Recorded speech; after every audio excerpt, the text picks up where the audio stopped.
Vivemos em um mundo onde a onda de terror e desastres tentam roubar a nossa paz, onde o mal sempre está tentando prevalecer. Mas vemos pela palavra de Deus desde o Antigo Testamento que o cuidado de Deus para com aqueles que o temem e o buscam é muito real e permanente. Fique atento a mais um programa Encontro com a Palavra. Aqui apresentamos a palavra de Deus como resposta a todas as mais difíceis questões da vida. Agora com você, Pastor Edson Bruno.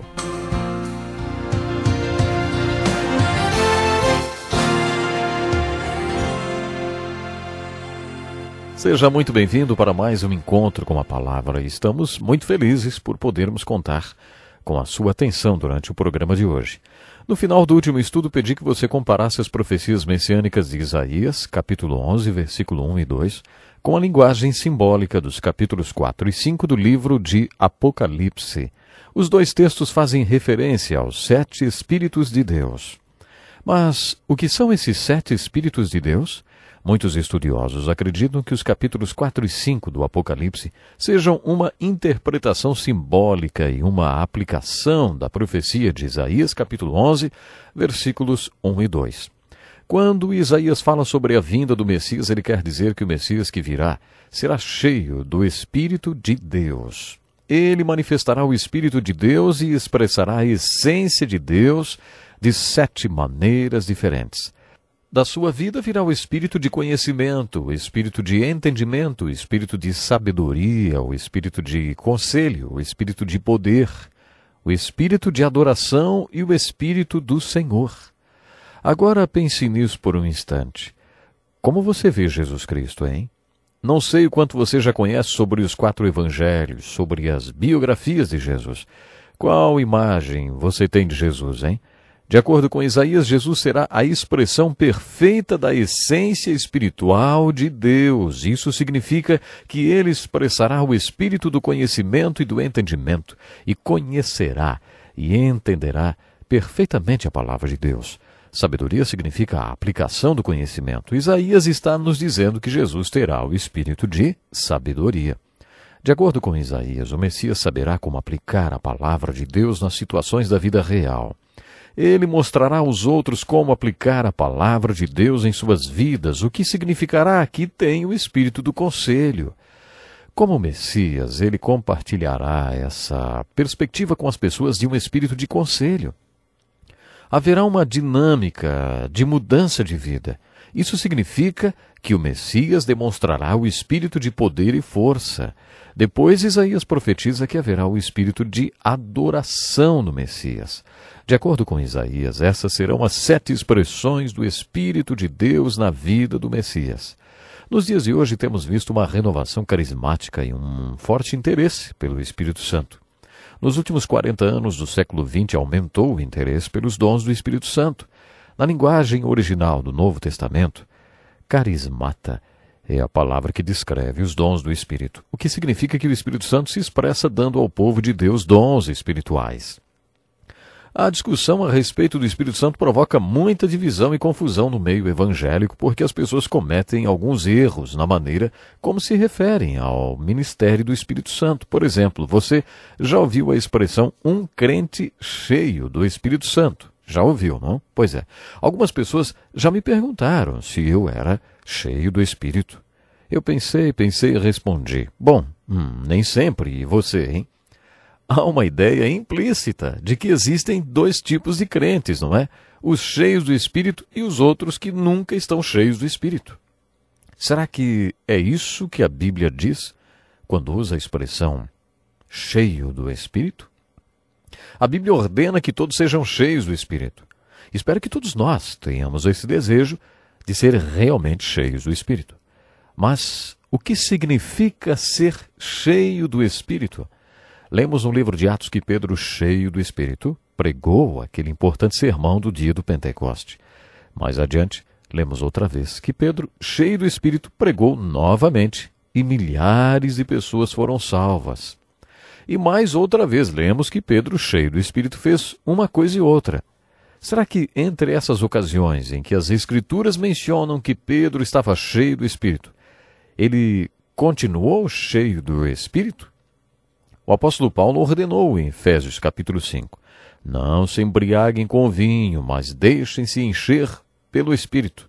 Literalmente o que ele disse foi, não fiquem sob a influência do álcool. Isso mesmo, não fique sob a influência do álcool, fique sob a influência do Espírito. Você está vendo? O Espírito é uma pessoa. Então, ou você tem a pessoa do Santo Espírito, ou você não tem a pessoa do Santo Espírito. Hoje temos a chamada teologia líquida, né? Quando falamos sobre ser cheio do Espírito, pensamos logo em um copo. Este copo pode estar cheio pela metade, pode estar 1/3 cheio, 2/3 ou completamente cheio. Não é isso que a Bíblia quer dizer com a expressão cheio do Espírito. O Espírito não é água, ele não é um líquido, ele é uma pessoa. Ou você o tem ou você não o tem. A questão não é quanto do Espírito você tem, hein? A verdadeira questão é quanto de você o Espírito Santo tem. Uma vez que o Espírito entra em sua vida, a questão passa a ser quanto de você ele tem. Quando o Espírito Santo tiver tudo de você, você será cheio do Espírito. Um homem cheio do Espírito é um homem controlado pelo Espírito. Assim como um bêbado está sob a influência do álcool, você fica sob a influência do Santo Espírito. É isso que significa ser cheio do Espírito. Outra pergunta é, se você frequenta uma igreja cheia do Espírito ou se você é um crente cheio do Espírito, como você e a sua igreja são, hein? Quais são as evidências de que os dois são cheios do Espírito? Como é uma pessoa cheia do Espírito? Acho que também neste ponto cometemos muitos erros, porque achamos que temos certas credenciais espirituais. Dizemos que uma pessoa cheia do Espírito fala em línguas, fala profecias ou possui formas diferentes de adoração, e que isso é ser cheio do Espírito. De novo, não é bem isso que a Bíblia ensina. Nenhum de nós deveria ter medo de ser cheio do Espírito. Sabe por quê? Se fôssemos cheios do Espírito, seríamos totalmente controlados pelo Espírito de Deus e expressaríamos a essência do que Deus é em seu Espírito. Seríamos assim como Jesus foi. Jesus Cristo era 100% controlado pelo Espírito. Ele era 100% cheio do Espírito o tempo todo. Como ele era, hein? Ele era a expressão perfeita de sabedoria e poder, e do Espírito de Deus. Que tipo de homem ele era? Ele era cheio do Espírito porque falava em línguas e adorava de maneira diferente? Não. Ele era cheio e controlado pelo Espírito porque tinha o Espírito de conhecimento, entendimento, sabedoria, conselho, poder e adoração. Ele amava no espírito de adoração. Esta era a sua manifestação preferida do Espírito. Todas essas manifestações do Espírito de Deus estavam presentes na vida de Jesus Cristo. Em Isaías 11, temos uma linda ilustração de como o Messias será em seu espírito quando ele vier e como você deveria ser todo dia, o dia todo. A palavra cristão significa um com Cristo. Se vamos ser como Cristo, então devemos ser cheios do Espírito, assim como ele era. Em Isaías 40 encontramos mais uma linda profecia messiânica. Uma voz clama, no deserto preparem o caminho para o Senhor, não é? Uma voz clama no deserto, preparem o caminho para o Senhor. Façam no deserto um caminho reto para o nosso Deus. Todos os vales serão levantados, todos os montes e colinas serão aplanados. Os terrenos acidentados se tornarão planos. As escarpas serão niveladas. A glória do Senhor será revelada e juntos todos verão, pois é o Senhor quem fala. Quando João Batista, o maior profeta, já nascido de mulher, começou a pregar, ele começou com este sermão de Isaías. No 3º capítulo de Lucas, João Batista pregou, como está escrito no livro das palavras de Isaías, o profeta.